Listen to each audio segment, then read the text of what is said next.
hanki o geste waddo Côte d'Ivoire do n'importe quel Guinéen parce que dum do wobbe no jallude no sikkude c'est-à-dire président Cellou Dalein Diallo ko resan sorta ko fiyo yow élection ko fiyo yaadu e Mamadi Doumbouya élection o ya o dumanno c'est pas ça ina fi yogol élection on don sikkude wondema c'est-à-dire ko sa yeyi recensement et élection ça n'a rien à voir au recensement do ko recensement guinéen ɗi mbuuɗi ɗi matériel ji sodade ɗum ɗo fu ko mbuuɗi guinéen onon déjà onon haadi ɓay ko hakkille mon onon ko roi jogi ɗon ko roi on wiwo ko ɗum onon vous pensez que la Guinée appartient à Mamadi Doumbouya kañum e CNRD mon on tellement que vous êtes vraiment embobiné c'est-à-dire ko Allah fewndo ɗo de ni ko Allah naadi e moɗon kon fewndo ɗo c'est-à-dire ɗum ɗo goto wata o yaltinande ɗum ɗon sinade Mamadi Doumbouya haɓɓa ɗum ɗon on hay goto wata ittude ɗum ɗon mais je vous assure que vous allez être étonné d'être étonné wallahi komin haalani on ɗum si tawi hawri on sikki nde bewre Mamadi Doumbouya ɗo e CNRD ɗum ɗo ça va passer ça veut dire c'est ɗum ɗo luttire ni wallahi vous vous trompez détrompez-vous Mamadi Doumbouya o haɓɓete yeeso aduna Allah fof si tawi hawri mo juuti balɗe o yalta hara koye kaɓɓol o yalti hara mo juuti balɗe wimi ɗum ɗon on c'est-à-dire si ɗon faala juulire si tawi onon on sikki nde bewre Mamadi Doumbouya e CNRD ɗum ɗo lutta e hoore jibinande Guinée nden anduɓe ko faala kon wonduɓe ndimu mungu si tawi onon on sikki ɗum luttire noon détrompez-vous ande wondema ko ɗaani ɗon ɗon ko wonɗon ambobine ɗon ko on anda ɗon ay fus no woodi Guinéenɓe go jooɗi ɓe anduɓe ko faala fankuɓe bude ɓe ala hay wowlude min noon mi sensibilise komi activiste mais no woodi Guinéenɓe ɓe andanɗa hoorema ni goɗɗo nanata ko satti wo hiɓe wowla wonno ñande ɓe wowloy wo ko ñande Mamadi Doumbouya heƴi e kaɓɓol voilà vous allez comprendre en ce moment qui a mis l'eau dans coco ko hombo waɗi ndiyam e nder kokore on famay awa haray hanki konko waɗi ɗon Côte d'Ivoire c'est de l'injustice totale ɗum na ko jalete na ko fijirte ɗum koko condamnete en tant que banu adama en tant que citoyen guinéen voilà hina noon si tawi na a dimo hina a guinéen ko a apatrie ko an jalata sifa ɗum ko an darato inno non imo doit hollude ngorgu imo doit hollude ni e ni parce que ko citoyen ɓe doit kamo salanade si tawi hawri Mori Sanda Kuyate Mamadi Doumbouya e CNRD mo ɓe organise ɓe ƴetti consul e ambassade ɓe addi e inde maɓɓe par ce que na inde lagine ko neɗɗo maɓɓe ɓe joƴƴini ambassade ji ɗin fof ko himɓe maɓɓe ɓe joƴƴini no waywa hande no ɓe suɓiri délégation ji spécial ni ko kamɓe suɓi délégation ko kamɓe suɓi sous préfet ko kamɓe suɓi préfet ko kamɓe suɓi fof tout c'est à leur guise fof ɓe watti mandeng c'est pour eux est ce qu'on faami ko nde bewre ɗo noon no woodi noon wimi hay mandeng ɓe accata ɗum ɗo ko min haati on ɗum par ce que hiɓe andi kamɓe tigi ñande Sékou Touré feƴƴinno hiɓe andi kamɓe mandeng ɓe wurunoɓe hiɓe andi ko honɗum ɓe naɓi Conakry hiɓe andi ɗum e nder lagine ko himɓe noon ɓe anda ɗum ɓen hara ɓe heɓanoka on tumati ko ɓen woni fijirde ko nge hiite nge ɓe woni fijirde ɗo ɓe wonɓe jokkute Mamadi Doumbouya ɗo fijira hiite ɓeɗo fof ɓe regrettay pourquoi ils sont nés parce que mi inni on min waɗi yeeso am la chasse au malinké à Conakry ɗum waɗi yeeso am mi min maninkaɓe go ko menen tigi suuɗunoɓe ko galle ko men huɗuno ɗum est ce qu'on faami si tawi onon on anda ɗin histoire ji c'est à dire on landotono par ce que fewndo ɗo ni bewre ko ɓeeɗo ɗen o kala mandeng ɗo woni wadde kon e nder lagine ɗum ɗo ça ne va pas rester comme ça ɗum ɗon juulire ça ne va pas rester comme ça voilà fewndo ɗo noon ko onon haaloɓe ka haala komi woni haala ko onon yurmata lan onon tewtiɓe ɗum ɗo ɗen c'est à dire wonɓe e mukkitande himɓe clochard ɓe mandeng ɓe sowasiɓe faminɓe wondema ko kamɓe je leydi ɗin onon yahon mukkitanon ɓen fiyoɓe jonnonde muette haray ɗon haala pular ko ɗum tun hersinilam ko tawata ni yiɗon wowlde pular par ce que hina on fulɓe hina on citoyen guinéen c'est à dire ko on yimɓe majjuɓe ko on yimɓe bomɓe ko on yimɓe ɓe moƴƴa parce que kala encourage do injustice o moƴƴa goɗɗo ko ɗum waɗi oya tuma simi inni fewndo coup d'état on tum waɗi min ni kala ko ɓe waɗata kon on tumati hatlan wonani Mamadi Doumbouya min ni kala ko ɓe waɗata kon yoɓe waɗo e hoore saria kala mo ɓe nangata ɓe nangirmo e hoore saria on faami on andi noon on tumati hadi noon ko régime momin combati iwɗo mo combatuɗen e fof immiɗo ittaɗo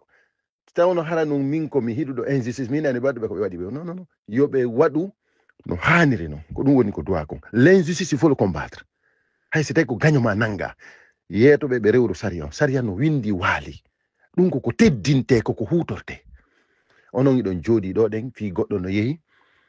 recensagol ɓe salimo recensude vous vous moquez de la nation vous vous moquez des institutions vous vous moquez de nos valeurs vous vous moquez de tout parce que tout simplement vous êtes embobiné vous ne connaissez rien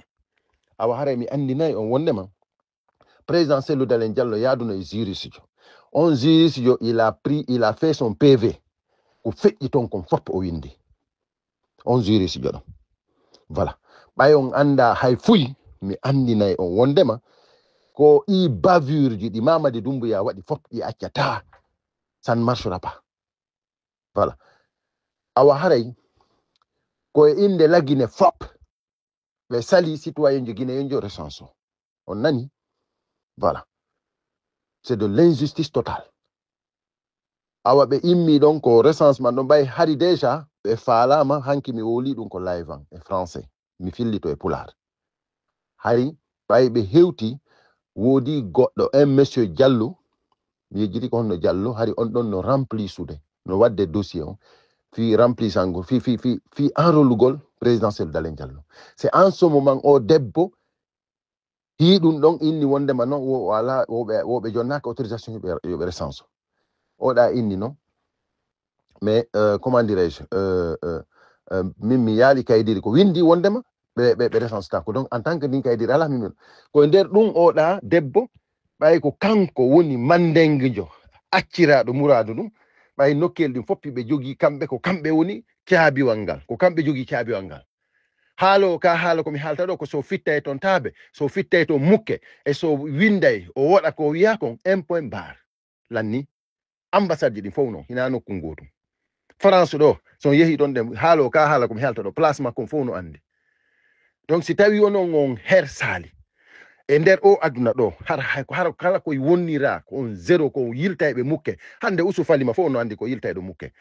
par ce que kanko yewti adunallam fof wondema o bamba e lanɗo on na yiltugol mukke ko honɗum ministre jo maapi e bamba lanɗo haɗi o maapo fi golle makko mais ɓay on hulata Allah on hersata on ala ndimu vous n'avez aucune valeur sincèrement vous nous faites honte sabu noon ko wolton ka haala ɗo kon min lam ɓurtilan hersinde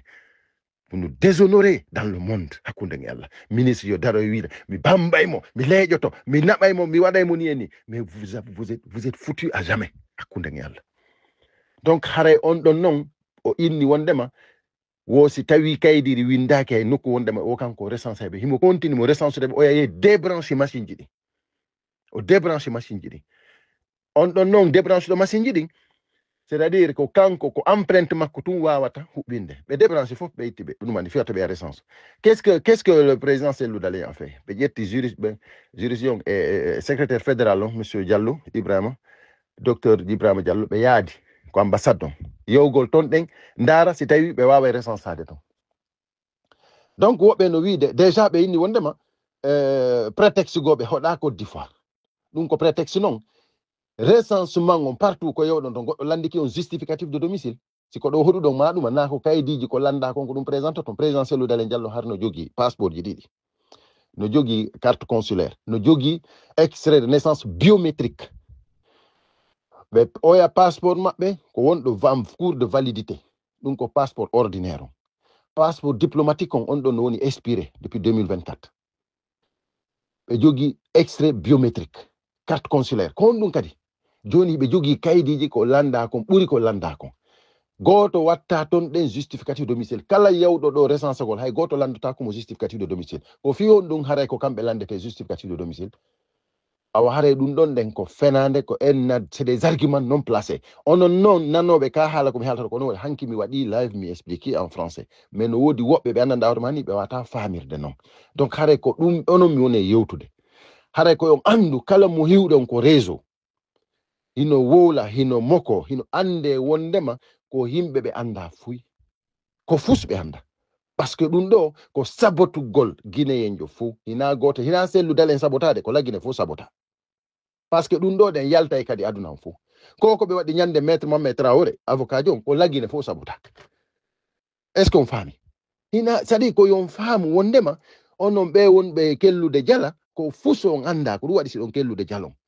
mais sauf qui est sûr ɗum ɗo lanni wo ñande hiwɗo Mamadou Doumbouya no haɓɓa ça va finir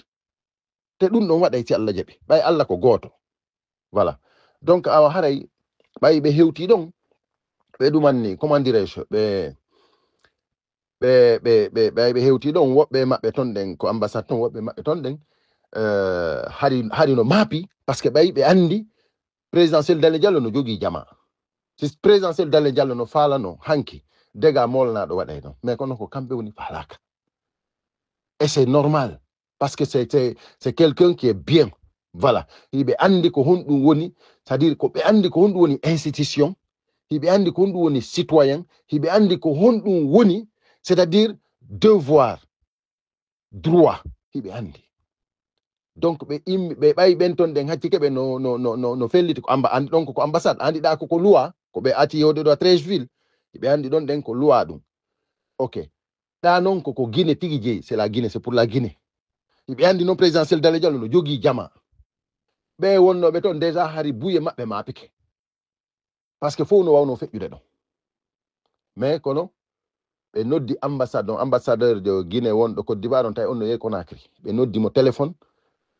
fiyo explique am présidentiel Dale Diallo ɓe ƴetti téléphone on ɓe jonni présidentiel on tumati ɓe on expliquani ɓe wondema haray ko autorité on Conakry inni watta ɓe recensuɓe taw watta ɓe recensuɓe donc haray kamɓe noon présidentiel mo toriɓe watta ɓe waɗo fuy yoɓe yew tranquillement ɓe ƴettude disposition ji fi recensugol ɓe yoɓe andu wondema recensement on fo e mum kadi ko ma ɓeyde par ce que yimɓe ɓen fo recensaki donc yoɓe wonu tranquille ɓe ɓeyday jour ji ɗin kadi fo e mum ɓe ɗumanno même si c'est mensonge même si c'est quoi et quoi c'est à dire d'abord komi faala on andinde o recensement ɗo hina fi yewgol élection Mamadou Doumbouya kanko ko ruwaɓe faalamo nomude na élection wona yahede hombo yahata e ɗum hombo yahata hombo yahata fi koronugol Mamadou Doumbouya fi yo wonu roi hombo watta ɗum mais